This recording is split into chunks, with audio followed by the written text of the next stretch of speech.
Hi, I'm Peter Alsop. On this week's Songs to Chew, I've got a special treat for you podcast listeners.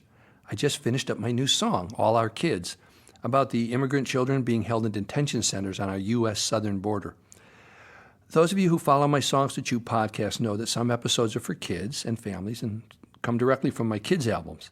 And in other episodes, we discuss and play songs that are written for adults. Today, we have both kids and grown-ups singing on the song. The adults sing, "They're all our kids, every single one, even if we're not their moms or dads." And the kids sing, "We're all your kids, every daughter, every son. Locking us in cages is so wrong." So, as a parent, you might ask, Peter, is this song for kids or a song for adults?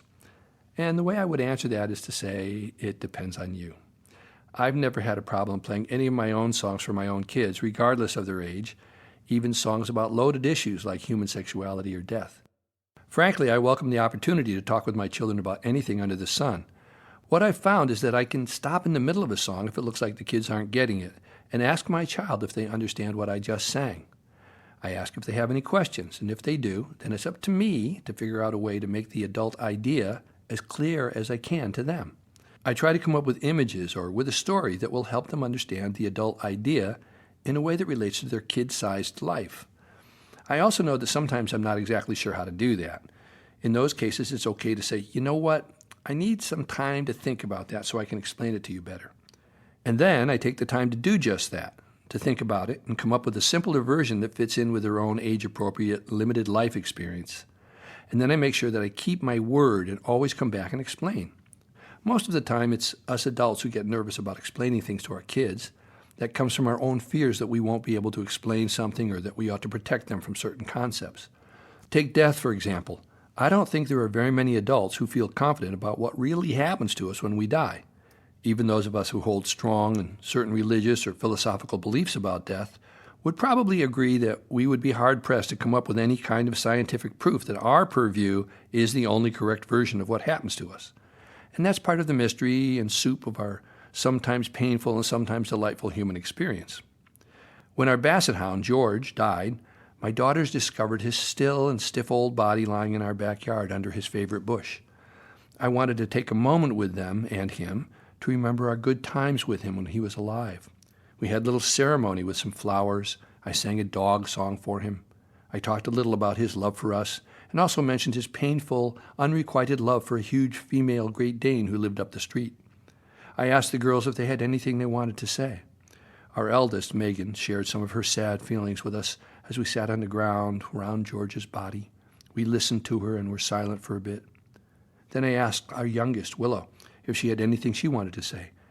She thought for a moment and took a big breath and said, can we go now? She was right. It was a much bigger deal for me than it was for her right then. So to answer the question, is this a song for kids or for adults, it depends on you. Can you put yourself in the shoes of these kids who are locked in cages away from their parents? How would you explain what is happening to them to your own children? What if it was you and your kids that this was happening to? We know that this is not just a TV show. It's really happening right now. It's being done in our names by grown-up Americans who could be our neighbors. Probably not bad people, probably just following orders, probably not feeling so great about it themselves.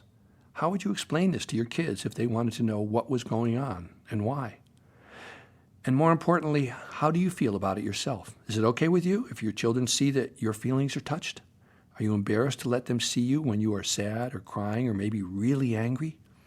Our culture frowns on strong displays of emotion. Not cool, not okay. But if our kids don't ever see us express strong emotions, how are they going to learn how to manage and build their own emotional vocabulary? So, as a parent, I listen to something first and then decide if it's something I'm willing to engage myself and my kids with right now. If this is something that they will probably hear about from someone else, am I missing an opportunity to open a door to helping them understand? If it's in the news already, or if I know they'll be talking about this at school or with their friends, wouldn't it be great to be part of the discussion with them? So, it's up to you. And if I feel uncomfortable because I don't know what to do about making something better, fixing something broken, that discomfort is okay with me. It will bubble within me and make me more alert to solutions that might pop up, more aware of needing to find ways to take action to change what's not okay, even if that action might not solve the entire problem.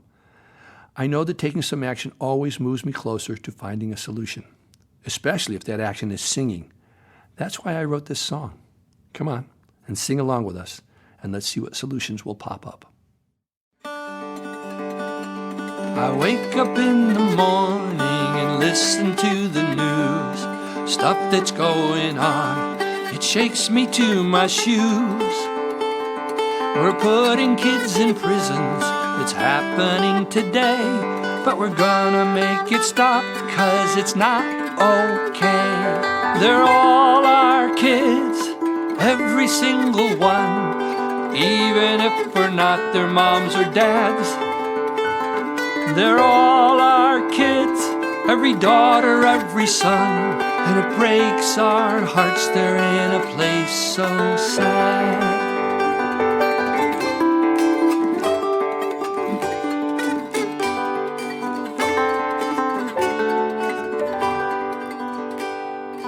Kids need a safe place where we're not afraid. Kids need friends, we need to laugh and play. The kids need love, we need our families around. We need lifting up when we're feeling down. We're all your kids, every single one, and locking us in cages is so wrong. We're all your kids, every daughter, every son. We will make things change when we sing our song.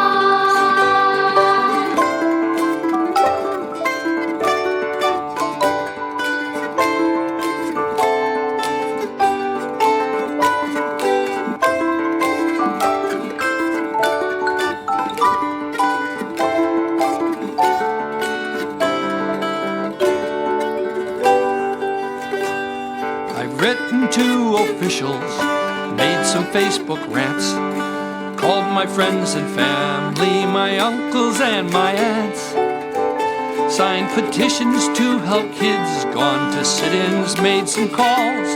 The last thing now is to tear down the walls. They're all our kids, every single one, and locking them in cages is so wrong. They're all our kids, every daughter, every son. We will make things change when we sing our songs. They're all our kids, every single one. Even if you're not our moms or dads. They're all our kids, every daughter, every son. And it breaks our hearts, they're in a place so sad. Todos de los niños están de nos, por todos de los niños no más prisión. Todos de los niños están de nos, cosas cambiarán cuando cantaremos. We will make things change when we sing our songs.